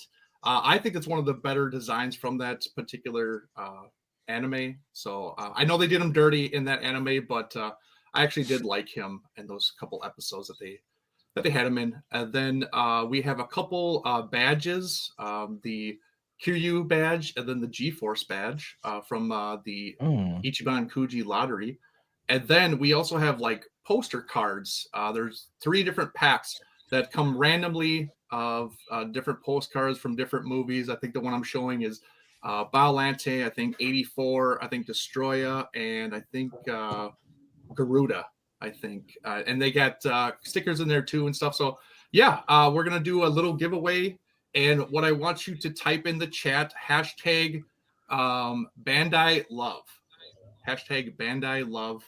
And we'll go through the rest of our slides and give you guys a chance to enter in the giveaway. It is completely free. You don't pay for anything. It's just kind of a thank you from us to you for watching the channel and showing support for us. So if you want to be involved in the giveaway, please type in hashtag Bandai Love. And towards the end, we will do the giveaway. So, and we're going to be doing giveaways more often, aren't we, Eric? Absolutely. We're going to be turning into more of a, like you said, more often giveaway. It's gonna wide variety of different things. It might pertain to the shows that we're doing, or just something else that we're like, hey, we just want to do it, or we might even do it on our weekly shows. We're just randomly going to be like, hey, we feel like we want to do a giveaway. So please always keep watching the content and tune in because you just never know when we're going to do one. So Subscribe. Yeah, that as well. So Well, cool. Well, I hope thank you for that. I hope with all that, Rich, what do you have for us? Well, obviously I didn't know you were coming in, so I didn't make you don't have a slideshow. It's good. So I had to walk away and go look at my stuff because I'm like, which ones would I grab? So what I wrote down, I was almost contemplating on changing one of them out for something else that was mentioned, but going backwards, I was going to put the Forever Series Glitter Godzilla on there, but I didn't in favor of the Hyper Hobby GMK Godzilla that you just showed. So I love that figure. That seeing it in person with the glitter and because it's injected into the vinyl, phenomenal. Next up would be the Gamma 96 theater exclusive. That I got that when I was a kid, probably 96 when it came out, and I love that figure. It's a great theater exclusive paint scheme on that, so that's a must-have. The Bandai 8-inch King Kong. That figure was that figure. Let me tell you, I think that was the first figure I bought when I discovered a little website called eBay. I was on deployment overseas when I was in the military. This is 2004 when I discovered eBay, and that was the first figure I bought. And I remember sitting there looking at like this, and like so that's a whole other story. But King Kong. Next up would be the 8-inch scale Destroyer aggregate stage. That's a must-have. That figure I feel like was ahead of its time in some aspects as far as the sculpt and detail goes. So that's a must-have. And then last but not least is my first one, the Bandai Batra Larva. So, yeah. Nice choices. And you have every single one of these. Yes. Was that how that was supposed to work? Well, you don't have to. No. Okay. But I was just curious because I know you said you were selling stuff off, so I was curious if you actually. No, I actually bought most of that crap back that I sold. Believe it or not, most of it. Okay, all right. No, you could do that for selling regrets episode. Well, I didn't make a slideshow for mine because I also do own every single one of mine. When you asked what was the first earlier, I pointed out and said I had the 6-inch King Caesar. That was the first one I ever got. Still the same one that I got when I was a kid from '98. After that, this was a highly sought after one for me because I loved Destroy All Monsters growing up. And I know it's very simplistic, but the original Gorosaurus, I know it's just a simple dinosaur, but this was high up on my list. I was after him for years. When I got him off eBay, finally, it was a dream come true. Yeah. Next up is possibly my favorite Showa sculpt. It's Godzilla 74. They just nailed it with this guy. And until X Plus just recently came out with their 25, he hasn't really been captured as accurate as this one. This little simple 6-inch figure, it just looks the best, in my opinion. And to coincide with him, a unique one here, it was the Soul of Chogokin Mechagodzilla. The Mechagodzilla with the knee rockets that come out, the chest opens up, you press the back of his neck and his head spins around. I mean, it's just a fun little interpretation of Mechagodzilla. And you can point him like this, his tail goes down, pop another head on, and he's flying version. So that was that. And number 5 is my favorite Mothra design of all time. It is the Tokyo SOS Mothra. I love this. I used to have the translucent one with the red translucent vinyl, but I gifted that to my best friend's kid because I was supposed to be getting a big box day in the mail, and it was in it. Oh, and behold, the only box day that's ever been lost in the mail. I had 7 or 8 figures, Bandai figures, I bought from somebody for $120, and that was in the box. Gone. It got to Atlanta, then never again. Just not fresh. No, it was not. I was like, I almost drove there to go get it and try to find it. Yeah, bro. I don't mean to interrupt. I just want to point something out. In the chat, everyone's talking about somebody named Ryan misspelled Bandai. So go back in and do Bandai Love, hashtag Bandai Love, and spell it correctly. Otherwise, the catcher won't read your answer and you won't be. That is true. I see. You spelled it Bandy without an A. Bandy. And Ryan, you just said Band-Aid Love. So nope, you're going to want to do hashtag Bandai Love. All right. All you need is Bandai Love. Da, da, da, da, da. Well, awesome. Y'all had some really awesome choices. Did I say awesome enough yet? It was awesome. Awesome. Y'all are gonna sleep cozy with all them radical vinyl figures next to you. Keep the animals away from you at night. Okay, well, back to the history. So we went through 2 of the 3 6-inch figure lines. Well, now here we go. The more memorable and the most well-known, the 2001, we finally got the movie monster series, which we're all too familiar with right now. It's one of the biggest figure lines currently with all the releases that we've gotten. But yeah, there were all reissues of previous toy lines except the newly added Gamera 1999 figure. Gamera. He was the new inclusion into the Bandai movie monster series with all the other Godzilla goodies. But yes, the movie monster series took over as Bandai's main line of Godzilla figures, and they covered all of the Millennium films with both 6-inch and 8-inch scale figures, depending on the film. It depended, but yeah, so we got Godzilla 2000 with Godzilla and Orga. I just put this pack up because it has all of them in one, the Mega Gearus pack, the GMK 8-inch scale figures, which are now slowly becoming 6-inch. And one of Jordan's favorites is up in here. We got Godzilla against Mechagodzilla, Tokyo SOS, and of course, Final Wars, where it was supposed to end. And I forgot to get the snapshot of the 6-inch figures of Rodan, Anguirus, and the actual Godzilla itself. After Final Wars, though, we got what was possibly one of the most exciting releases, and this is just my personal opinion, but y'all may agree. The 50th anniversary memorial box set. Legendary. This thing, it donned brand new sculpts of different Godzilla figures or different Godzilla models instead of just having reissues of previous releases. Because the 40th anniversary memorial box, it was just all repaints of previous sculpted figures. But this one, we got all new Godzillas, as well as original Godzillas. But I'm not going to go through the whole list. If you know, you know. But 20 figures in one box set. It was a sought after. And thanks to Grandpa, one Holy Christmas, this is in my possession, actually. Well, most of them. I don't have all of it, but Rich actually he did a very funny story for a quick second. He got me back the Burning Godzilla, which I regrettably sold. He gifted that to me a long time ago with the little card, because they all have all 28 of the original Godzilla films from 54 to 2004 with their cards. And after that, we would get the short-lived figure line known as Toys Dream Project.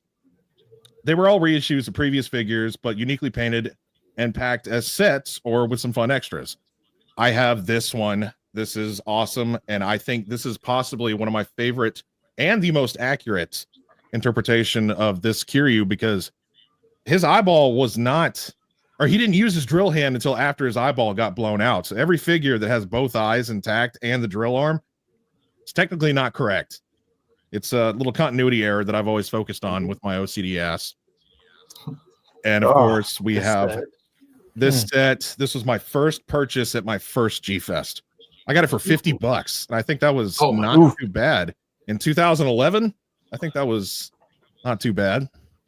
Yeah. This icy blue set, which now is even more accurate than it was back then. But this was a lot of fun, and it actually corrected the mistake the 50th anniversary memorial box did with all the 55 Godzilla's dorsal plates being glued in upside down. Every single one in the memorial box set was done wrong. So everybody out there, if you have the original 55 Godzilla, it is not correct. And lastly, we have this unique looking Burning Godzilla with a little Lego-ish bobblehead. And unless somebody can correct me, I think this is all Toys Dream Project put out. Is it not? Unless we've gotten some more modern releases in recent time. I believe that's it. Yeah. Let's see. And where am I? And nope. Okay. So I don't have the slide for it. But unfortunately, after this, there was only a few more figure releases from 2006 and into 2008. And then Bandai just stopped. They just stopped producing figures in the Godzilla line. We got a 6-inch Jaguar and Hedra. And then we got the DVD set. It was 4 figures: Godzilla 54, 84, Space Godzilla, and Mecha Godzilla 75. Or is that which one it was? There was 4. And it was called a DVD I remember that set. Yeah. They all had a very dark blackish paint scheme. No, Rich, I can see you shaking your finger. I was looking at you specifically because I know you would say the DVD sets were Godzilla 54, Godzilla 84, Space Godzilla, and Gigan.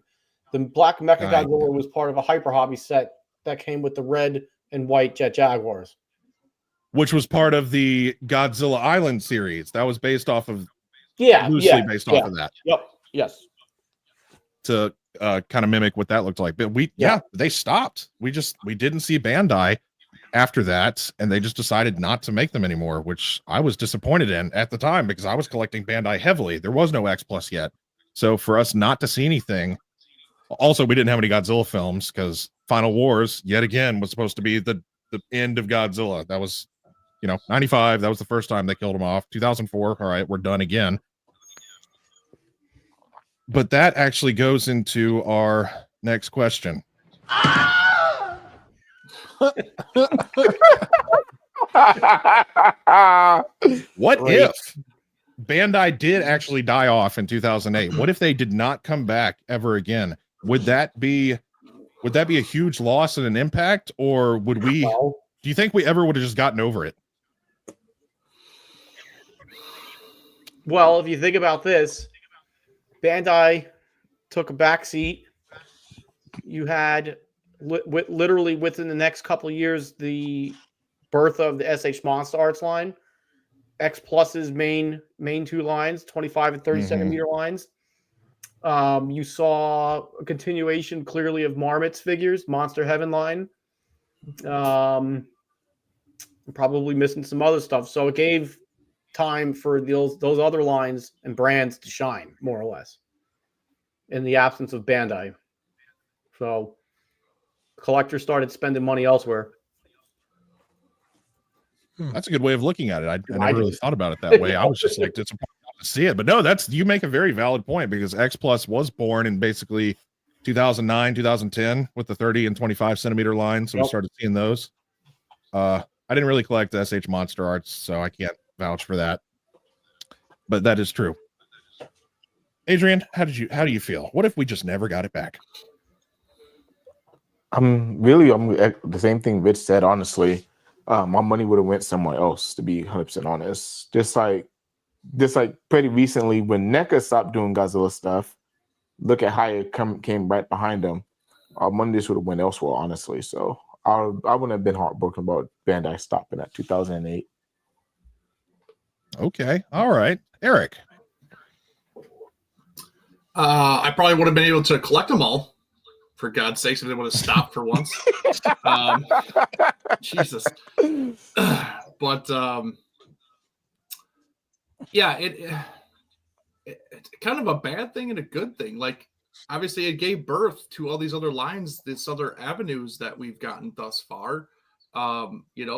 Maybe we would have never gotten X Plus, and the super screen accurate stuff, because Bandai would have been king. Like, they would have done whatever they could to put them under, to bury them, honestly, because they knew they were king, and maybe they took the break because they knew they were king. They're like, yeah, no one's even going to compete with us. We've been doing this for so long and just selling these toys like hotcakes. Like they probably were just sitting on cloud 9, honestly. And there was like, yeah, whatever, then all of a sudden these other companies come out and they're like, oh shit, we got to start this stuff back up again because everybody's spending money elsewhere. So it's kind of it's a love-hate. Like it's a good thing, but a bad thing at the same time, I think. And I'm not gonna go too much on what Bandai means to us because obviously I've done it enough. But yeah, it's kind of hit and miss, I guess. Valid. Joe, you're muted. Oh, no, you're not. Yeah, I know. I was doing something. Really? You know, I don't have much more to add. That I agree with kind of like what Rich, Adrian, and Eric said. I think it would have been sad because they are a little bit cheaper and easier to obtain for collectors, and to add that notoriety or exposure to people. But I think it would have moved on. I think collectors would have something else would have jumped to fill that void. So I'm glad they didn't die and they didn't end it completely, but we would have been fine. Lastly, Mr. Adorno. I think it would have been a huge loss. It's like I said earlier, it's part of being a Godzilla fan, or just a Toku fan overall in general. And I mean, Oscar could be wrong, but he said it here. Like, was that the year where Bandai was really focusing on more of like the Ultra series stuff? And then being an Ultraman fan, I love what Bandai has been doing for Ultraman, even during that time frame where they did kind of branch out to other properties and not really focus on Godzilla. So yeah, I definitely feel like it would have been a big loss. It would be like kind of like with Trendmasters, it was definitely a core memory and a very big thing in our community. And for it, to just vanish, if that would have been the case, would have been dreadful. Well, I never thought about the aspect that y'all came up with about it gave other companies the opportunity to shine. That didn't even really occur to me, but that's very, very valid because X Plus came to fruition. SH Monster Arts, as Rich said. Somebody said Marmot as well. Rich, I think that was actually also you. Marmot. Yeah, it gave them time to shine, and I guess it did kind of launch the X Plus career. If we think about it, Bandai stepping back away from Godzilla, X Plus now produced these highly accurate, detailed figures that we all know and love. So taking a back seat was a good and bad thing, as Eric said. It was good and bad. But all right, we are heading into the end of our history here, and y'all are probably gonna tell me that I've left out some things because we've been getting a lot in the past few years. For me to try to keep up with. We have been getting a lot, and I now because of the comment section alone made me realize I left out a different line. But yes, so we got nothing after 2008, but luckily because of the resurgence of Godzilla in 2014, Bandai came back and has ever since continued to release figures every year to coincide with the legendary pictures, movies, King of the Monsters, or the original 2014 King of the Monsters versus Kong, and then the most recent one, X Kong. And then we also have Shin Godzilla. He was in the mix in the middle of that after 2014. I chose this picture because it just has all three, even though this is a very specific set. And of course, we have the animated TV series or animated movies and the animated TV series. I just chose these photos because they were the only one that had a couple in the mix. And of course, the Oscar-winning film Godzilla -1. And other than that, we also I don't have a slide for every single freaking monster because that would take way too long. Bandai has come back to fruition in a big way lately with the movie monster series. We've been seeing all sorts of sculpts of figures we've never seen before, different monsters that have never happened before in both Godzilla, Gamera, and Ultraman. We've seen it all, and I think it's revamped the movie monster series and made it more important amongst collectors because that's That's all I'm seeing on YouTube these days. I just see review after review after review of Bandai movie monster series because they're big, they're hot. They're what's Bandai took your crown back, dude. Yeah. They certainly did. So I mean, I guess like Eric just said, did the resurgence of Godzilla in Legendary, is that what really truly brought Bandai back to life? Because it wasn't for the Legendary Pictures movies and people's interest, would they have not really like been like, oh, holy crap, let's do it again, y'all. Godzilla's popular. Let's fucking put out some figures. There was, and I don't remember the fine details, but there was, and I was doing the stutter in there too. See, it happens. There was a change in management basically at Bandai and or slash Toho, and the person that went in was is a Showa fan. So I think they got the right team in there, people that were paying attention and listening to really what collectors want to see, be it kids that are playing with them or folks like us, But they got a new team of people in there that were paying attention to their market. Like, how many more times do we need reissued Heisei figures? Like, that still happens, but not as frequently as much. And we're getting all this new stuff. These sub-series, like the posing line, all the new stuff. I mean, like, there's just so much. It's too much that you can't even keep up with it all. All the Godzilla store exclusives. It's like good luck to anybody that Shinra Jira. I think he collects it all. Like yeah, he's when it comes to like he does. stuff, like he should be on here because he's got like I want to say at least everything that's new because somehow he's getting his stuff before it even like hits like the stores in Japan too. Yeah, I've noticed that, Shen Rob. But no, but he motivated me to start like talking about Bandai figures. And that's why I started this whole Bandai marathon, and I can't wait to get into like all the other stuff included with the new stuff. But yeah. Well, right on. Jordan, I'll let you have the lead since you haven't had it really close to the beginning in a while. Gamera. I mean, yeah, it was I wouldn't say 2014 resurrected Bandai, definitely for the Godzilla portion, but there were other things that they were doing prior to that. But I mean, since this is heavily Godzilla based, it definitely helped launch Godzilla into the newer generation. And like I said earlier, Bandai is a part of the journey of being a Godzilla fan. It's what would also, intrigue those to want to get into it if they were to come across a character that they haven't seen that would come to find out to be a part of Godzilla. And especially, I mean, we're probably already going to talk about this later, but with the more obscured characters that they've been doing lately with, Bagan, soon to be released, the freaking giant condor. I was about to say, where's that? I'm still waiting. Isn't that I voted for him. How in the F did that win? That is just that's Listen. blows my robbed.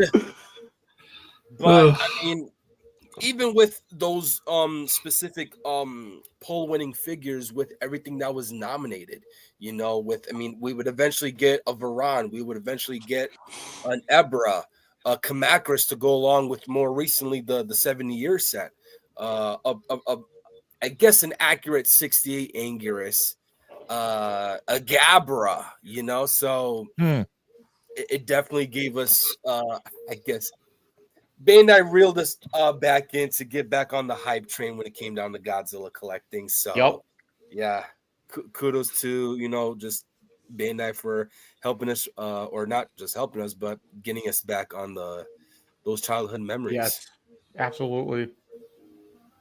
For true. Eric? Yeah, and it's literally all because of the kaiju boom. I mean, the MonsterVerse started it, and we've just been going these last 11 years now, and it doesn't seem like it's slowing down. And now we have an Oscar-winning movie, and people are realizing that it's not the corny stuff that they're used to seeing, and it can be serious. And all it's going to do is produce more toys and more money. And why would they stop? I mean, it's a cash grab. Like they're gonna keep doing this until it slows down, and they should, honestly. There was so much that they could do. Obviously, in these last couple of years, they have produced so many figures that I never even thought that we would get. And now they're even doing offshoot lines like every other company is doing. You know, we have the Pose line now with the 65 we're giving away, and the -1 with the poster version. You know, they're still trying to revitalize and stay on top and show everybody, hey, we're still king. We're still doing this stuff. Yeah. And you know, we can take the best shot that you can, because we're going to win overall with quantity and price and availability. And they're throwing their weight around, and rightfully so. You know, they should. I love it and I hate it, because it costs a lot of money to buy all this stuff. Yep. And Yep. but it's so great to get all these weird, obscure versions of this. I mean, you got the dancing Goji, you got poster versions, you got flying versions now. You got different stages. I mean, we're getting all of it. So it's great to be a Godzilla fan now. But my wallet hates me for it. So. And there's that art line that they just started too. Yeah. What do they called it?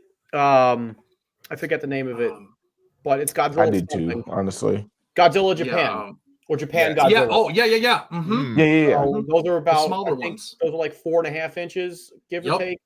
Yeah, Yep. but those are artistic, smaller. Yep. So Exactly. lots out there. They got the new light up featured ones with Burning Godzilla. Right. Godzilla. Mm-hmm. Yeah, QU's coming out too as a Bandai Premium. Yeah. Yep. Yeah. Oh yeah, Premium Bandai was the one that I accidentally left out here, because y'all were saying that with your choices, and I saw it in chat a few times. Somebody said, why hasn't there been any Gargantuas yet? And I meant to answer that question, but it's been buried. Yeah, Premium Bandai put out the Gargantuas, Frankenstein from Frankenstein Conquers the World. There's a Ghidorah, which I have. There's a Ghidorah set with both a standard looking one and a rainbow looking one to match the lobby card of what he was initially going to look like. The Gargala or whatever it's called that Eric said that he likes. Yeah, we have a whole new line. Fake Godzilla, disguise Godzilla, Mecha Godzilla, transforming. Just they're starting to come out with these. Yes, a little expensive for my taste, but still cool stuff. Yeah. Joe, I think I left you out. Well, that's all right, because I once again do not know what the question was, so I will just say more I don't even remember what the question was. I love It's just a resurgence of from 2014 to now, like coming out with all the stuff we have. Pardon me, can you say it again? I didn't hear you. I said it was basically covering the resurgence from 2014 to now, how it came back after the 2008 to 2014 hiatus, and now that we have what we have. Yeah, yeah, man, it's great. Like, honestly, Adrian says it best. More Godzilla is best Godzilla. More Bandai is best Bandai. I love it. I'm here for it. Sign me up. I collect it all. I want it all. I don't care if it's a $2 figure or a $2,000 figure. It's in my collection. I want it. I love it. Well, okay, Mr. Big Spanda. Well, knowing what we know about, I got a kid on the way. I won't be able to spend that way for 2 months. That's longer. yeah. You better get it all out of the way as fast as you can right now. Well, knowing what we know about what we have now, I have to put this question out there for all to think about.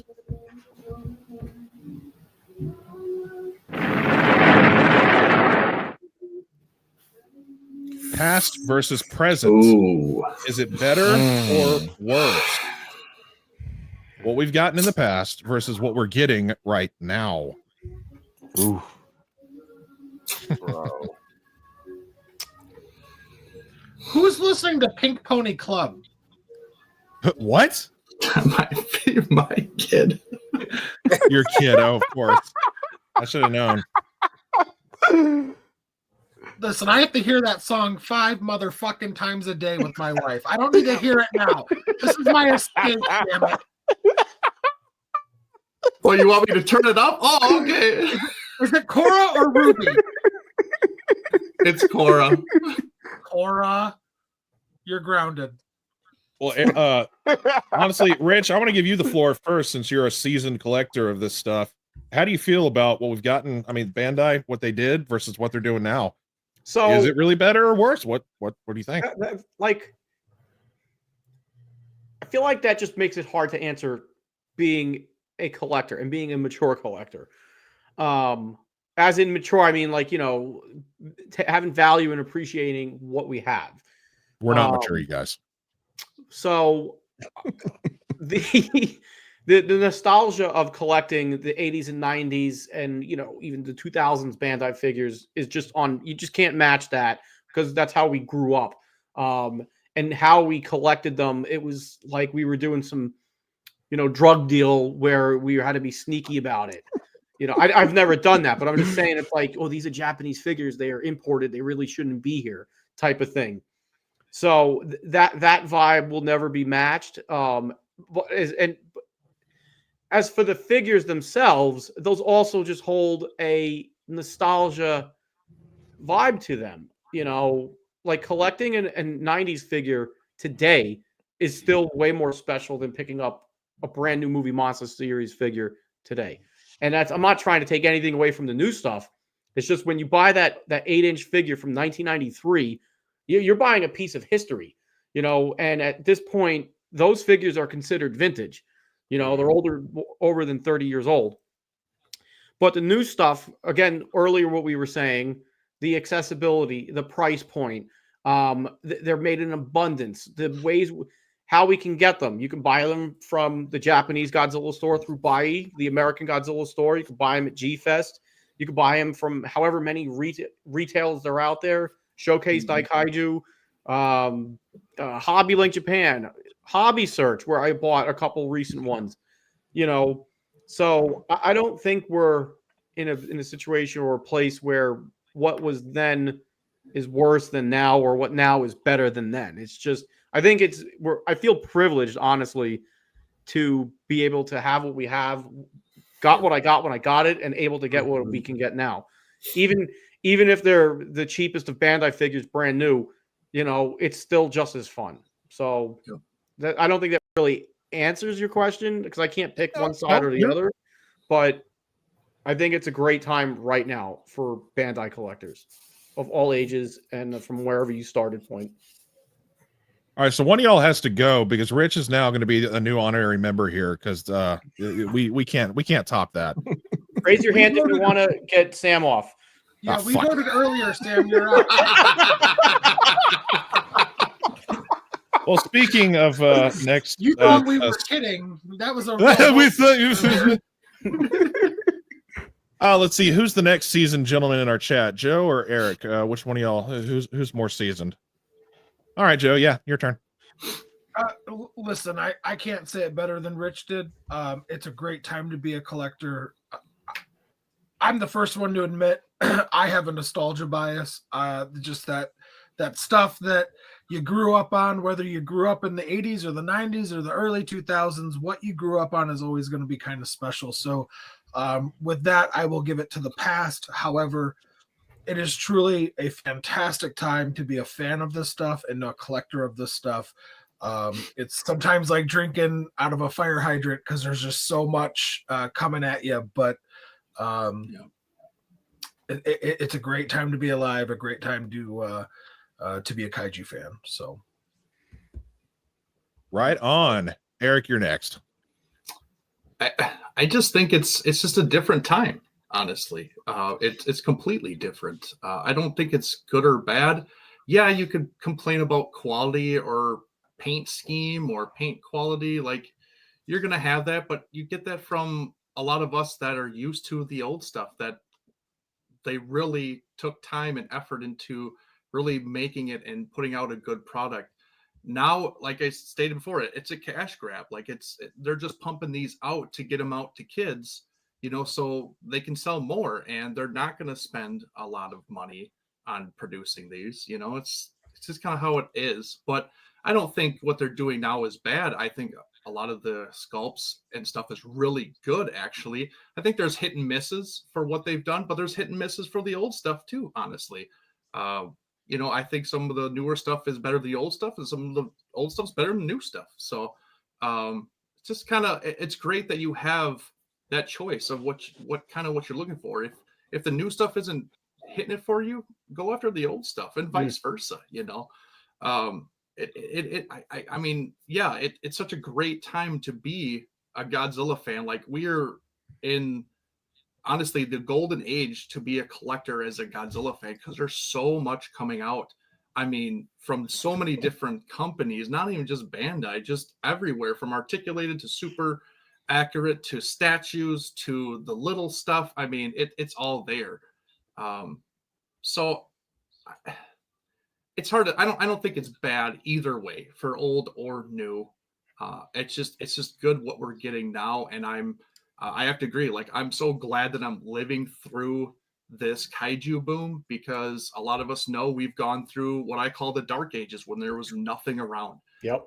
You had to search and hunt and find the holy grail, like Indiana Jones, to find something related to Godzilla. Now it's mainstream. You can find it everywhere. Everybody's talking about it. It's in so many different IPs.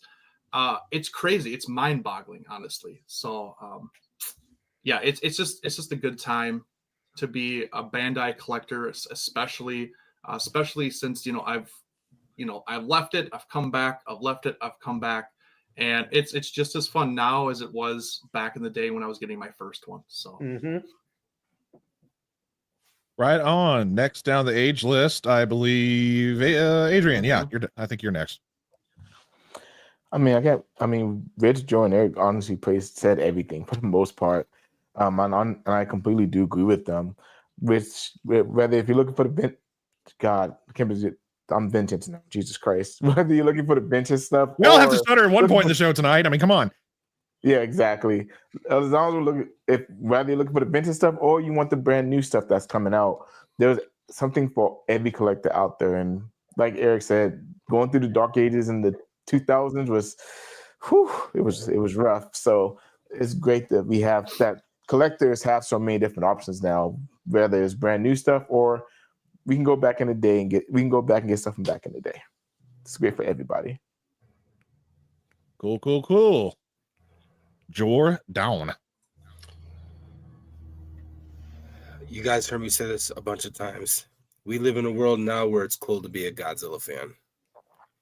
And like, before we were easily looked over, frowned upon, made fun of, etc. And now it is of a hot commodity. It's part of mainstream. I've said this before. I've had people reach out to me from my past, whether it be family that I haven't gotten in contact with for so many years, or just people that I haven't even touched base with in years would reach out and talk to me about, dude, did you see the new Godzilla movie? Or, hey, I just went to Walmart. Look what I found. And they will send me pictures of, like, you know, the Godzilla figures, the Playmate stuff. Or even like a few friends that I have now that they will go to the mall and then they will see like a Bandai product, shoot me a picture, send it to me, see if I have it. Because they're like, if you don't, we'll buy it for you, dude. You know, so it's awesome to see the love that Godzilla's been getting, or just, you know, kaiju overall in general. And again, you know, it has a lot to do with these products that are being out to the public. Eric, you hit the nail in the coffin, dude. We lived in a dark age where there was just nothing there for us. We had to dig like as if we were digging to the earth's core, or we were digging just to find a pot of gold, you know. So to see where we're at now with in terms of the collecting perspective is definitely a joy to watch. Mind you, there are a few things I nitpick here and there, as you know, comparing to, you know, what we had and what we're getting now. But hey, listen, I ain't going to yuck somebody else's yum. All right, so hey, listen, I had to take the word. It's true. No. You can use it. I'll allow it. Well, thank you, buddy. Oh, we will. But yeah, nonetheless, it's great to see the publicity that these figures are getting now at days for, you know, kids or even adult collectors. Yeah,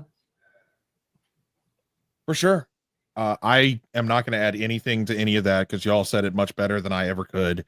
it's the best time to be a collector. I love the old stuff. The new stuff's really cool as well. We're getting unique sculpts that we've never seen before. I mean, come on, we got, even though it's not a fan favorite, we got Godzilla 98 and the 2004 version of the same creature from Final Wars. That who saw that coming?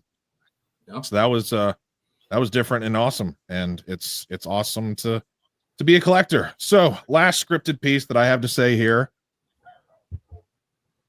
and it actually is kind of what I just said. Last thing of the night that I have to say here about Bandai is, here's to a company that has delivered nothing but quality, quantity, and what I can only describe as quintessential presence to our awesome collecting community. Booyah to you, Bandai. And this will come to a close with our last quick question. I'm pretty sure we can all answer this pretty fast, and this will be this is where we can wrap things up. You're super awesome. The end. Is Bandai the king of the figures? Yes. I would have to heavily say yes. Yes. I'll just quickly go on down the line. Yeah, Jordan, next up. Joe. Yes, unequivocally. It's the number one seller at any kaiju convention. I don't care what anybody says. It's not Models. It's not X Plus. It's not Spiral. Any of it. It's not Sofubi. It is Bandai. Bandai is king. Always has been, and for now, always will be. Maybe something will come along and dethrone it one day, but for now, it's to be the man, you got to beat the man. And right now, Bandai is the man. Right on. Rich. Absolutely. Agreed. Yes, they are king. Accessibility and price point. Enough said. Yep. Adrian. They are and always will be king. Easy. Absolutely. I mean, I think we've discussed it enough here. There's no question. There's nobody even close.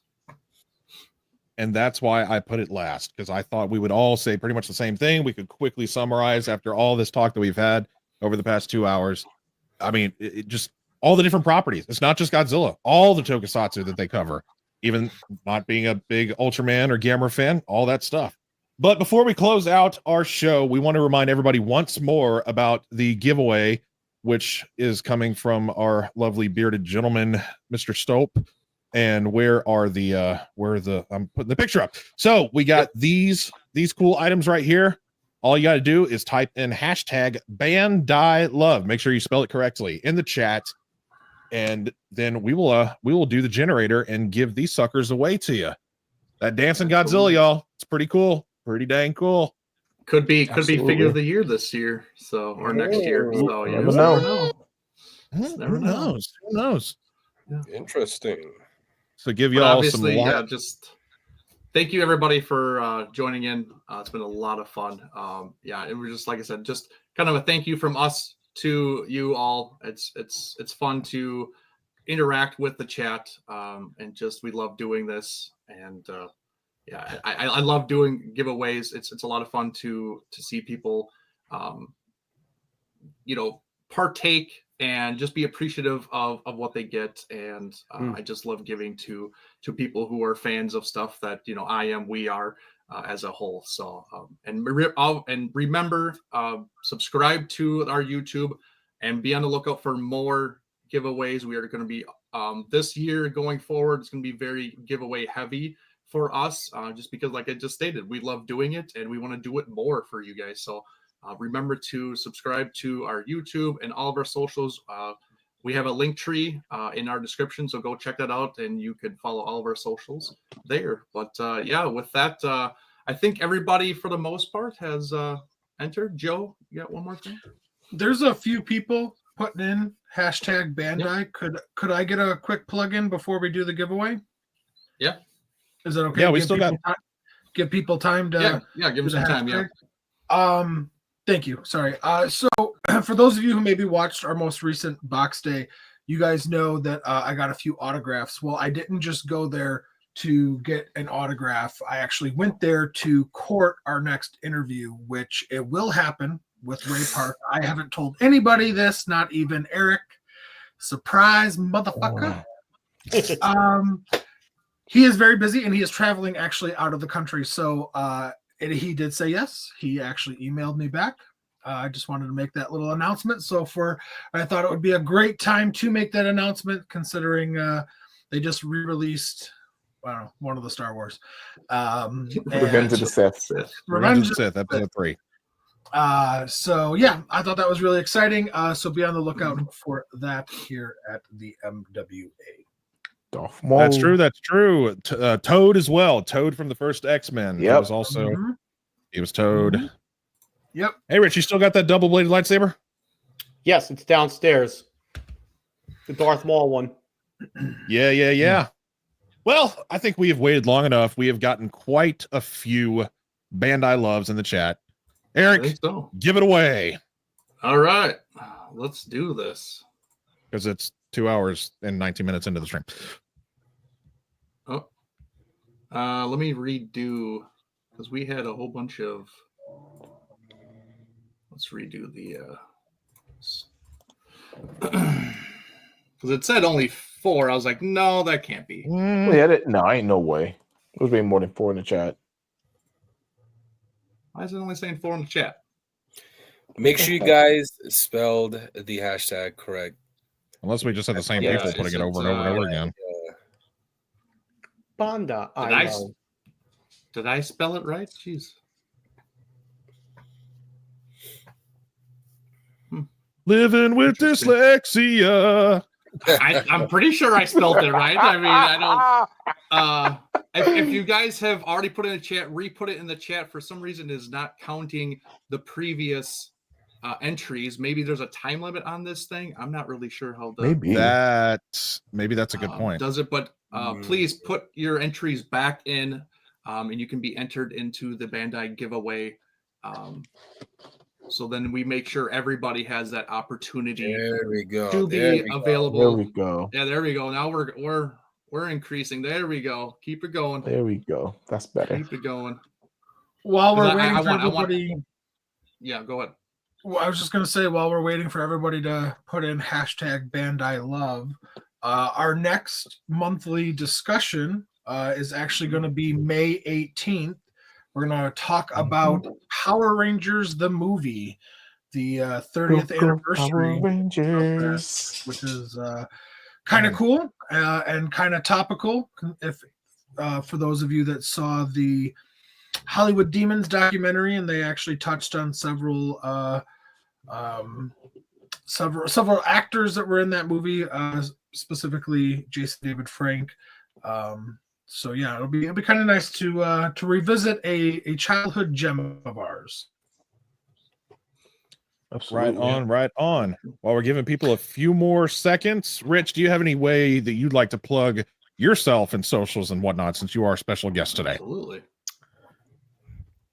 No, honestly, I don't really want to do that.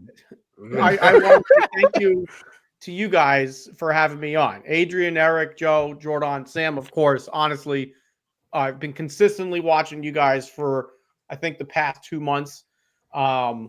And you guys have just been really enjoyable to watch for your kickback, laid back format that you have here. So I'd like to plug you guys. So if you're watching this on my channel, because we are streaming this on my channel as well, make sure you give these guys, there's only like 14 people over there watching. So if you're not subscribed to Monsters with Attitude, that's a mistake, and you need to fix that right now. And make sure you check them out on the Instagram. Boom. Plug that. Thank you, Rick. Appreciate it. Thank you, Rick. Thank you, Dude, Rick. sincerely, Cool. damn. Bro. Well, refresh the page. Let's see, or does it do it by itself? I can kind of barely make out what it says. All right, let's redo this here. Number did tick up. I did see that. I was going to It read did. the exact number. We got Much 12 better. now. Yeah. All That's right. better. And here we go.